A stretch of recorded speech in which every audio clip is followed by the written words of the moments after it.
వాడిని అరెస్ట్ చేయండిరా అని అన్నాడా? ఆయన ఎవరి గురించి మాట్లాడతలా. ఆయన ప్రపంచ బ్యాంకు వాళ్ళు ఎట్టకొస్తారు, కంపెనీలు ఎట్టకొస్తాయి, పిల్లల భవిష్యత్తు ఎలా బాగుంటుంది అనే ఆలోచనలు అని అన్నాడు. కానీ మిమ్మల్ని అరెస్ట్ చేసి మాకు అవసరం లేదురా బాబా, మీ రోతలోని మీ రోత మాకు వద్దురా బాబా.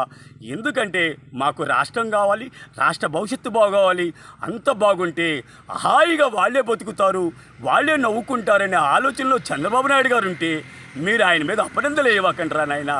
ఎంతమందితో కష్టపడి ఎన్ని కంపెనీలు తేవాలనే ఆలోచనలు ఆయన నైటు పగలు ఆలోచించి నిన్న కలెక్టర్లను పిలిచి, అరే ఐపీఎస్ని పిలిచి రాష్ట్రం ఎలా అభివృద్ధి చెందాలి అనేది ఎంత చక్కగా మాట్లాడుతున్నారు రా నాయన.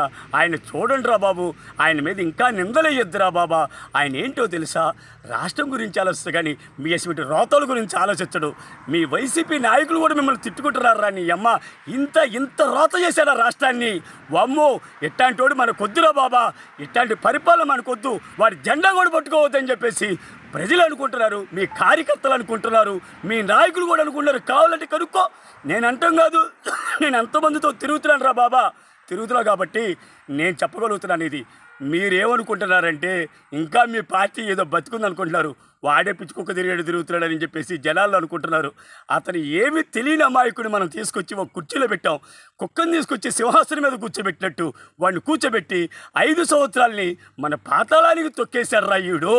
మన రాష్ట్ర భవిష్యత్తు కోసం మనము బాబు గారి ఇంకొక 10 ఏళ్ళ పాటు ఆయన గెలిపించుకుంటే రాష్ట్రం అదే అభివృద్ధి చెందిద్ది, ప్రపంచంలోనే మన ఆంధ్రప్రదేశ్ని ఒక గుర్తింపు తీసుకొస్తాడని చెప్పేసి చక్కగా ఆలోచన చేస్తున్నారు రా నాయన. అట్లాంటి మహానుభావుడిని ప్రజలు వదులుకోరు. ఒకరికొకరు కలిసిమెలిసి పనిచేద్దాం. గవర్నమెంట్ ఎంప్లాయీస్ కూడా చెబుతున్నానయ్యా, మీరు కూడా ఆయనతో సహకరించి చక్కగా కలిసిమెలిసి పనిచేయండి. మీ బిడ్డల భవిష్యత్తు కూడా బాగుంటుంది. మీ బిడ్డల భవిష్యత్తు బాగుండాలంటే అట్లాంటి నాయకుడు ఉన్నప్పుడు, ఒక తెలివిగల నాయకుడు ఉన్నప్పుడు అదే డెవలప్ అయింది. ఒక అసమర్థుడు ఉంటే మనమే నాశనం అయిపోతాం, మన బిడ్డలు నాశనం అయిపోతారు అని మీరు ఒక్కసారి మనస్సాక్షిగా ఆలోచించి చెయ్యి కలపండి. కులాలు మతాలు కాదు, కులాలు మతాల వల్ల నిన్న బంగ్లాదేశ్ చూశారా నాయన ఎలా ఆగమైపోయిందో. చెయ్యి కలపండి. ప్రతి ఒక్కరితో ప్రేమతో మాట్లాడండి, ప్రతి ఒక్కరితో కలిసిమెలిసి ఉండండి. అప్పుడే రాష్ట్రం దేశాలు అన్నీ అభివృద్ధి చెందుతారా నాయన. మన దేశం గురించి ఎంత చక్కగా చెప్పుకుంటారో ఈ దేశాల్లో అట్టా రావాలరా. మన దేశం గురించి, మన దేశ భవిష్యత్తు గురించి మీరు ఆలోచించండి. కొట్లాట్లొద్దు. చక్కగా మా ఆయనతో కలిసి చంద్రబాబు నాయుడు వేసుకుంటాడు. మనకుంటూ మనకి ఎంతో అదృష్టం.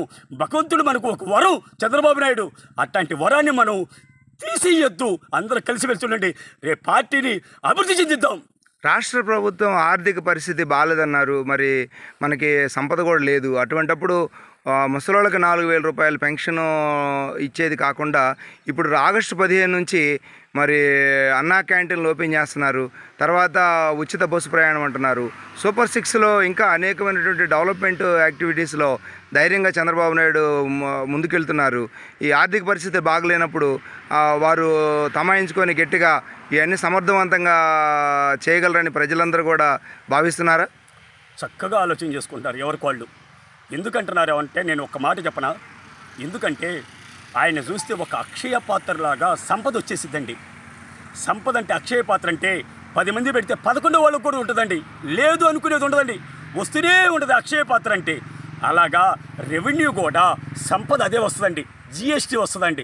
జిఎస్టీతో పాటు సంపద అదే వచ్చేస్తుందండి. మన బిడ్డలకి రేపు అందరికీ ఉద్యోగాలు వస్తే ఏమైందంటే రెవెన్యూ పెరిగిద్దండి. రెవెన్యూ పెరిగిద్ది. ఎందుకంటే రెవెన్యూ ఎందుకు పెరిగిద్దంటే వాళ్ళు భూములు కొంటారు, దాంతోపాటు పిల్లల బట్టలు కొంటారు, పిల్లలు చదివించుకోవడానికి వాళ్ళకి కావాల్సిన ఎన్ని సదుపాయాలు వచ్చినప్పుడు జిఎస్టీ కానీ 4 రకాలుగా మనకి సంపద వచ్చేసిద్దండి. అందుకనేనండి చంద్రబాబు నాయుడు గారిని చూస్తే ప్రపంచ దేశాలన్నీ ఇటువైపు మొగ్గు చూస్తాయి. కావాల్సినంత పెట్టుబడి ఇస్తానంటుంది. అందుకనే కదండి ఒక మంచి పిల్లగాడు ఉంటే మన పిల్లకి మంచి అల్లుడు కావాలని ఎట్టగెత్తుకుంటాము, మనకు మంచి కాలేజీ కావాలి, మన బిడ్డకి మంచి కాలేజీ దొరికితే బాగుంటుంది ఎట్లా అనుకుంటాము, మన బిడ్డకి మంచి ఉద్యోగం వస్తే ఎలా బాగుంటుంది అనుకుంటాము. అట్టగా మన మంచి నాయకుడు దొరికారని ఇవాళ ప్రజలందరూ అనుకుంటున్నారు. వజ్రం విలువ ఇవాళ తెలిసిందండి. వజ్రం చంద్రబాబు నాయుడు గారు వజ్రంలాగా ఒక వజ్రాన్ని మనం సానబడితే దాని విలువ ఎలా తెలుస్తుందో బాబు గారి విలువ మా ఈడు వైఎస్ జగన్మోహన్ రెడ్డి మనకు అంత చక్కగా జీవించాడు ఆయన విలువని. ఓకే సార్, ఇప్పుడు చంద్రబాబు నాయుడు గారి పరిపాలనలో మరి కూటమి ప్రభుత్వంలో ఇచ్చినటువంటి మినిస్టర్లందరూ కూడా వారి శాఖలు సమర్థవంతంగా చేస్తున్నారని ప్రజలందరూ భావిస్తున్నారా? చాలా చక్కగా మన పవన్ కళ్యాణ్ గారు ఉన్నారు, ఉప ముఖ్యమంత్రి. ఆయన కూడా మంచిగా చక్కగా ఒకటికొకటి తెలుసుకొని చక్కగా ఎక్కడికి వెళ్ళాలో ఏం చేయాలో నిన్న మన సిఆర్ కోట వెళ్ళాడు. అక్కడికి వెళ్ళిన తర్వాత మీలాంటి వాళ్ళు ఉంటే దేశానికి ఒక రక్షణ, మీలాంటి వాళ్ళు ఉంటే దేశం బాగుపడిద్ది, మీరు దేవుళ్ళు. ఆయన చక్కగా చూడు పవన్ కళ్యాణ్ గారు చక్కగా, ఎందుకంటే చంద్రబాబు నాయుడు గారితో ఉంటే అంత చక్కని ఆలోచనలు వస్తాయి వాళ్ళకు కూడా. పవన్ కళ్యాణ్ గారికి కూడా తెలియక కాదు, ఒక మంచి నాయకుడితో చేస్తే మంచి ఆలోచనలు వస్తాయండి, ఓ చెడ్డ నాయకుడితో వాళ్ళు చేస్తే చెడ్డ ఆలోచనలు వస్తాయి. పవన్ కళ్యాణ్ గారు కూడా చూడు, అబ్బా ఎంత చక్కగా తిరుగుతున్నాడు, మంత్రులు తిరుగుతున్నారు, ఎంతమంది మంత్రులు తిరుగుతున్నారు తెలుసా, ఎవరికి వాళ్ళు. నిన్న మన ఆహారం చూస్తుంది ఒక ఆమె పేరేదో ఉంది, ఆ సబితలో ఆమె పేరేదో ఉంది, ఆమె వెళ్ళి అమ్మ ఆహారం మన బిడ్డలమ్మ చక్కగా వాళ్ళకి మంచి భోజనం అందిస్తే వాళ్ళ బిడ్డలు భారీతరాలకు ఉపయోగపడతారమ్మా. మన భారీతరాలకి మనకు ఉపయోగం కావాలంటే ఆ బిడ్డలే ఇవాళ మనకు జాతి రత్నాలమ్మా అని చెప్పేసి ఆహార నాణ్యత చూసింది ఆ సరితమ్మ. అట్టా చూడాలయ్యా, మన హోంశాఖ ఉంది, ఏం కూడా ఉంది, ఆమె కూడా చక్కగా మన హోంశాఖ ఆమె కూడా ఎంత చక్కగా చూస్తుందో తెలుసా. మన ఆర్థిక మంత్రి ఎంత చక్కగా చూస్తున్నారో తెలుసా. ఒకరికాడికి ఒకరు పోటీ పడుతున్నారు వీళ్ళు.